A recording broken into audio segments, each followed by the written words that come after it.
তোমরা সবাই কেমন আছো? আশা করি সবাই ভালো আছো। তো তোমরা অন স্ক্রিনে দেখতে পাচ্ছ এই যে চ্যাপ্টারটা, সেটা হচ্ছে প্রাকৃতিক সম্পদ, ন্যাচারাল রিসোর্স। তো এই চ্যাপ্টারটা আজকে আমরা আলোচনা করব। তো এই চ্যাপ্টারটা বন্ধুরা তোমরা বলবে কোথা থেকে নিয়েছো বা কি কেন পড়বো আমরা। তো বন্ধুরা এটা হচ্ছে এনসিইআরটি ক্লাস 9-এর যে বই আছে সেই বইটার অধ্যায় 14তে তোমরা যদি দেখো তাহলে এই চ্যাপ্টারটি রয়েছে। এবং এনসিইআরটির বইগুলো কতখানি ইম্পর্ট্যান্ট সেটা আর বলছি না বারবার করে, সেটা আপনারাই জানো কেন বা কী ইম্পর্ট্যান্ট রয়েছে। তো চলো এই চ্যাপ্টারটাকে আমরা জানবো ভালোভাবে এবং এখান থেকে কেমন ধরনের প্রশ্ন এসেছে সেগুলো আমরা জেনে যাব। তো দেখো প্রথমে আমরা কিন্তু দেখো প্রত্যেকটা টপিকই তো আমাদের পড়ে পড়ে বলানো অনেক সময় লেগে যাবে। তো আপনাদের যাতে সময়টা কম লাগে তার জন্যই আমরা কিন্তু কি করেছি, খুব সহজে এবং সংক্ষেপে যে টপিকগুলো বলছি সেগুলো ভালোভাবে শুনো এবং মনে রাখার চেষ্টা করো। তো দেখো কি রয়েছে, শিলামণ্ডল আমরা কাকে বলি সেটা আমরা সকলে জানি। পৃথিবীর যে উপরিভাগে যে কঠিন আবরণ থাকে তাকে আমরা শিলামণ্ডল বলছি।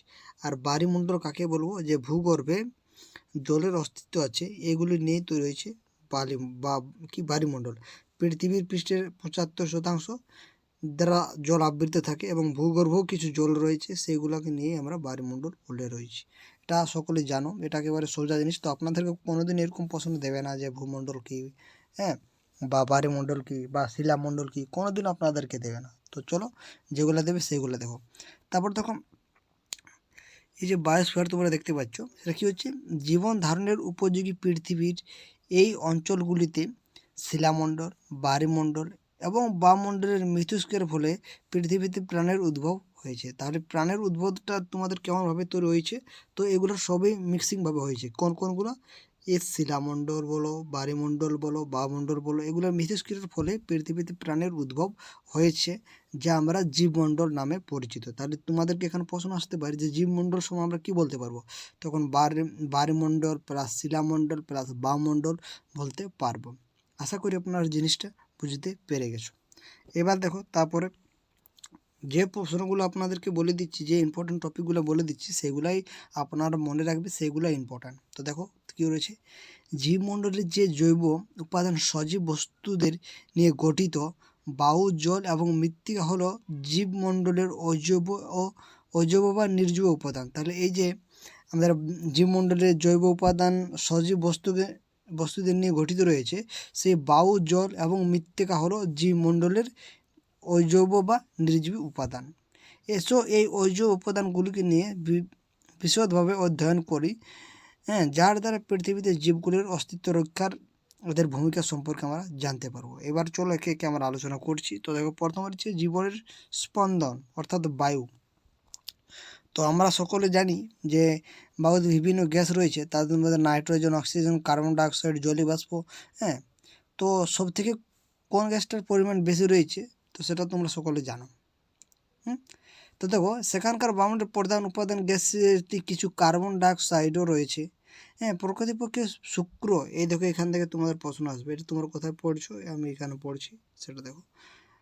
প্রকৃতপক্ষে কী রয়েছে, শুক্র এবং মঙ্গল এই গ্রহের বায়ুমণ্ডলে 95.97% কার্বন ডাইঅক্সাইড দ্বারা গঠিত হয়েছে।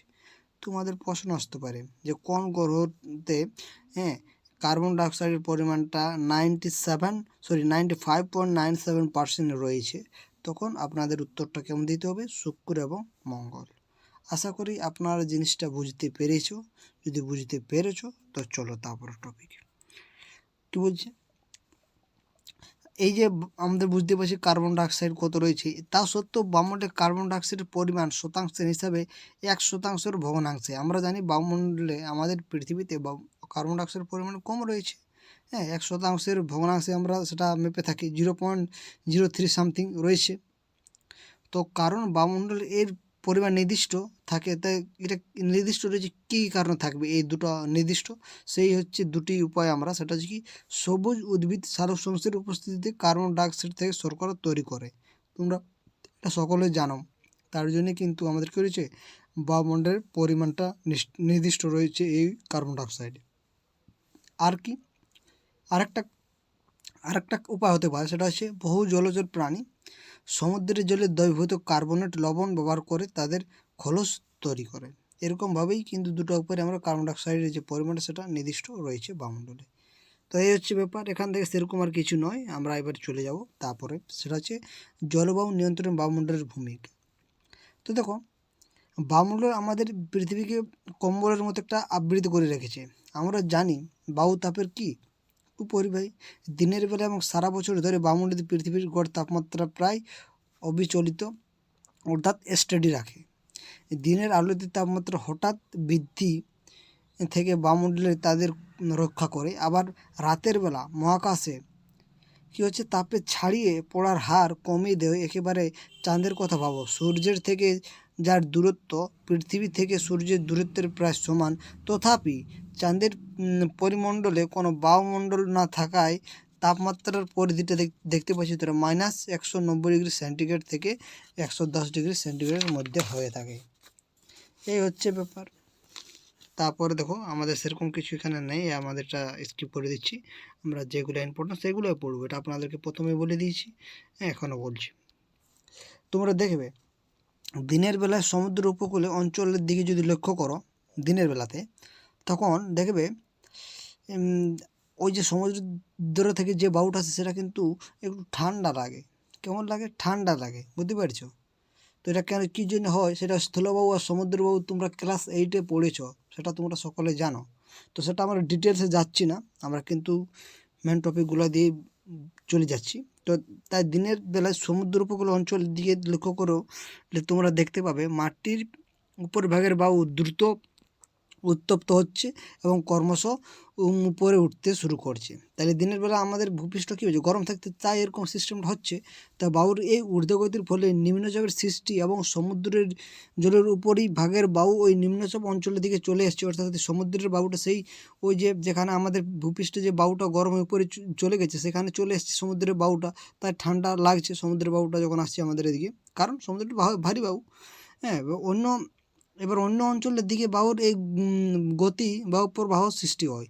দিনের বেলায় বায়ুর এই গতি সমুদ্র পৃষ্ঠ থেকে স্থলভাগের দিকে ধাবিত হয়। তোমাদের প্রশ্ন আসতে পারে দিনের বেলা বায়ু কোন দিক থেকে কোন দিকে ধাবিত হয়, তখন অবশ্যই আপনারা বলে দেবেন সমুদ্র থেকে স্থলভাগের দিকে। কেন হয় কারণটা তোমরা বলে দিলাম। কি কারণ, যে ভূপৃষ্ঠটা গরম হচ্ছে, তাই এখানে সেই গরম বায়ু উপরে হালকা উপরে চলে যাচ্ছে, তাহলে এখানে সে ফাঁকা জায়গাটা হচ্ছে, সেই ফাঁকা জায়গাটা পূরণ করার জন্য সমুদ্র থেকে বায়ুটা চলে আসছে সেই স্থলভাগের দিকে।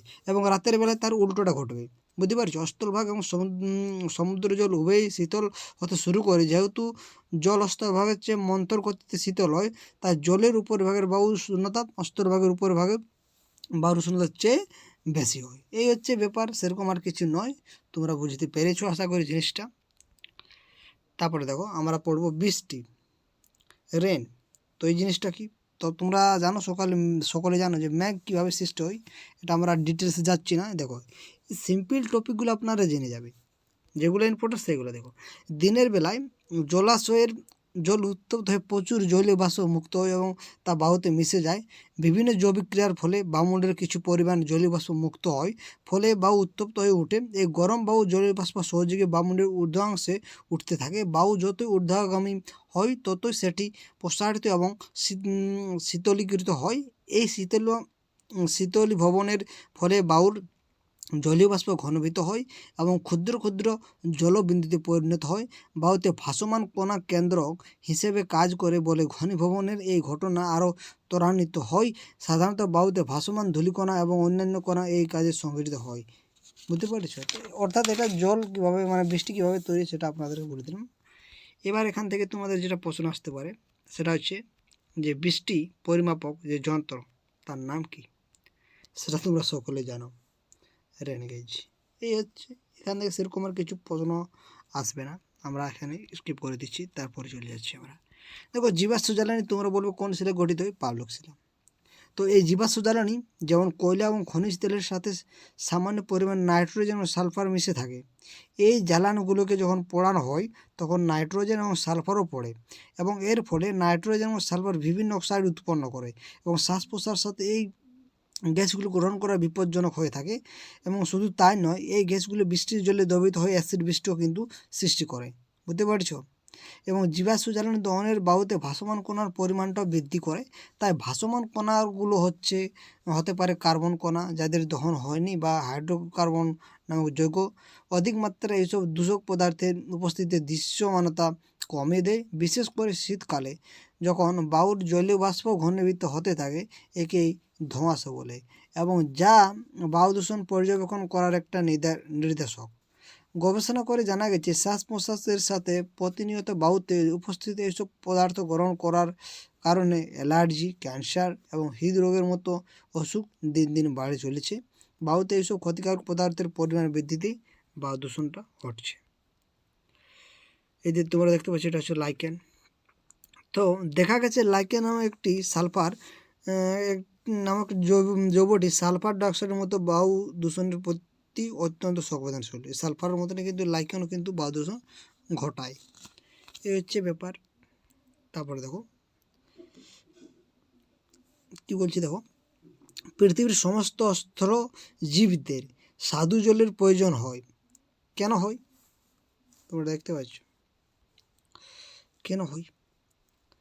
কেননা তাদের দেহ লবণাক্ত জলে দ্রবীভূত লবণগুলো অতিমাত্রায় সহ্য করতে পারে না বা লবণগুলোকে দেহ থেকে নির্গমনও করতে পারে না। তাই স্থলভাগে প্রাণী ও উদ্ভিদের অস্তিত্ব রক্ষার জন্য জলের উৎসগুলিকে সহজলভ্য করে তোলা প্রয়োজন হয়েছে।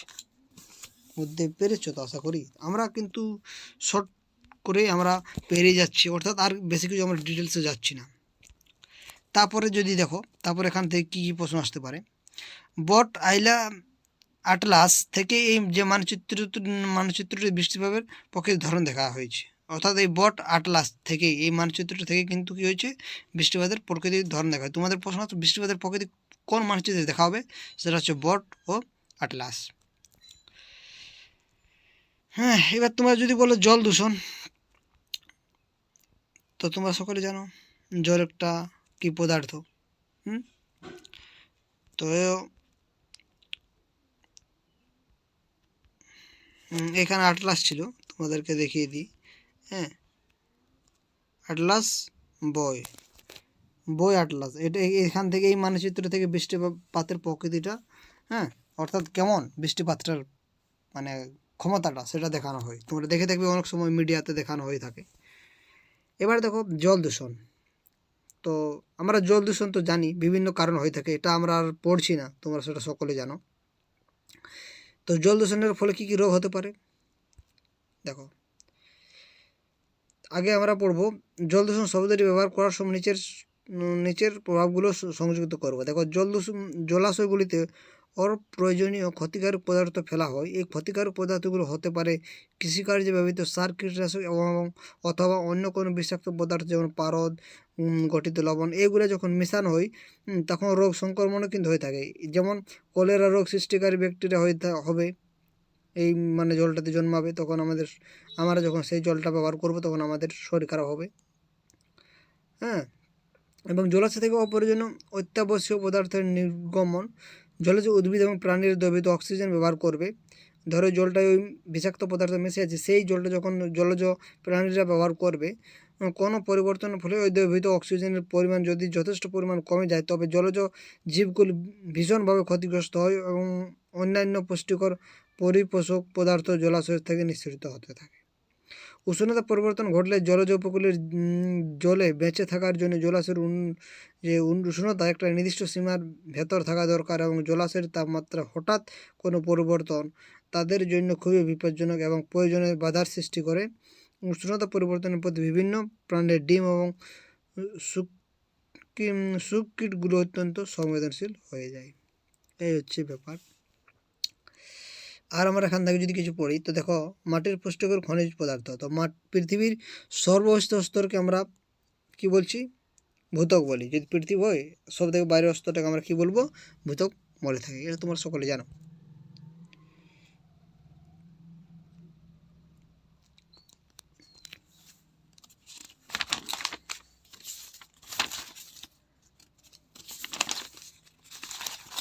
এবার যদি আমরা দেখি কি রয়েছে, দেখো সূর্য, তোমরা এখানে সূর্য নিয়ে তোমরা দেখতে পাচ্ছ, সূর্য নিয়ে কী দেওয়া, সূর্য দিনের বেলায় তার কিরণের সাহায্যে শিলাকে উত্তপ্ত করছে এবং ফলে শিলাটা কী হচ্ছে, প্রসারিত হচ্ছে। প্রসারিত হচ্ছে। রাতের বেলা শিলা শীতল হচ্ছে, সংকুচিত হচ্ছে। শিলার সমস্ত অংশে একে এর প্রসারিত সংকুচিত হয় না, ফলে শিলাখণ্ডের মধ্যে ফাটল তৈরি হয় এবং পরিবেশে বিশাল শিলাখণ্ডগুলো কী হয়েছে চূর্ণ বিচূর্ণ হয়ে ক্ষুদ্র ক্ষুদ্র করে পরিণত হয়।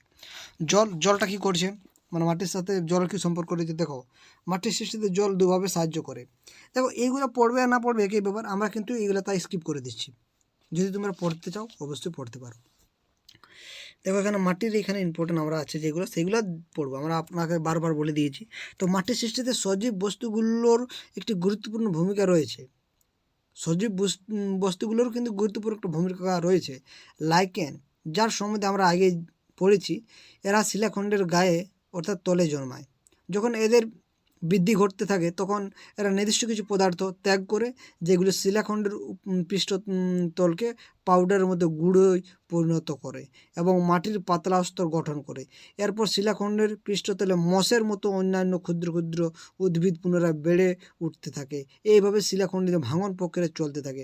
অনেক সময় শিলাখণ্ডের ফাটলের মধ্যে দিয়ে বড় গাছের মূল প্রবেশ করে এবং ফাটলের মধ্যে আরও বেশি বল প্রয়োগ করে আরও বড় ফাটল তৈরি করে। তাহলে তুমি দেখলে মাটি একটা কি মিশ্রণ, অবশ্যই।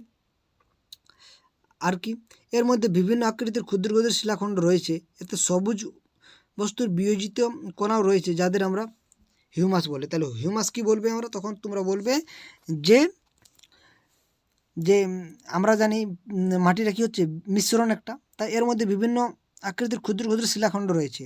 এতে সজীব বস্তুর বিয়োজিত কণাও রয়েছে, যাদেরকে আমরা, তাহলে এই সজীব বস্তুর বিয়োজিত কণাকে আমরা হিউমাস বলছি। আশা করি জিনিসটা বুঝতে পেরে গেছো।